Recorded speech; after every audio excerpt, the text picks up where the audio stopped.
The folks at Oil Equipment know all about fuel. It's their job. We supply the dispensing device.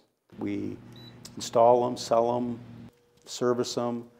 We're petroleum oriented. The CNG was definitely something new for us. When we installed the dispensers, we would set the pricing and it would be about half of what regular unleaded would be. Before long, they wondered if they should be driving CNG vehicles themselves. Anybody that has a fleet has to start looking at alternative ways to cut their cost. Right now, CNG is about half the price of diesel. That's why you want the trucks, because you can save so much on fuel. It feels real good. I'm sure you'd like to pay $37.95 for 20 gallons of gas. On a large fleet such as ours, that's several hundred thousands of dollars in savings in fuel every single year. Dane County started out with just a few CNG vehicles, but officials were so happy with CNG, they now have an ambitious goal of converting the entire county fleet of 550 vehicles to CNG in 10 years. We know long term that our fuel prices are going to be relatively stable. That's because there's an abundant supply of natural gas here in the U.S. We've essentially developed a new way of producing natural gas, and it's coming from shale formations. We have more than 100 years of natural gas supply in the U.S. And there's some excitement because it's a domestic product.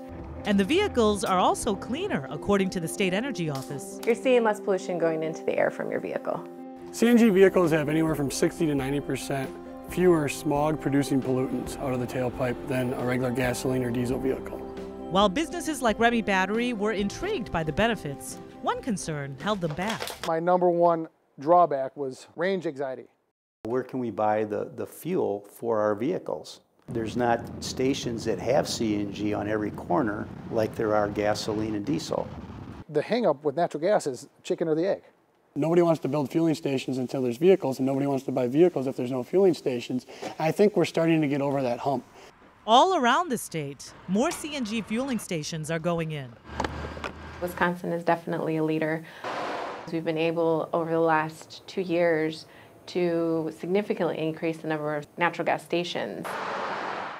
With more options for fueling and more interest from fleets, manufacturers are jumping in with more variety for vehicles. There's everything from a semi-truck to a Honda Civic, and kind of everything in between, vans, trucks, passenger vehicles, you name it. There's an option right now. Which means even families can get in on CNG, including Maria's.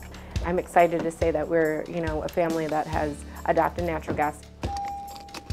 We've been talking about getting a vehicle that didn't rely completely on gas probably for 3 or 4 years.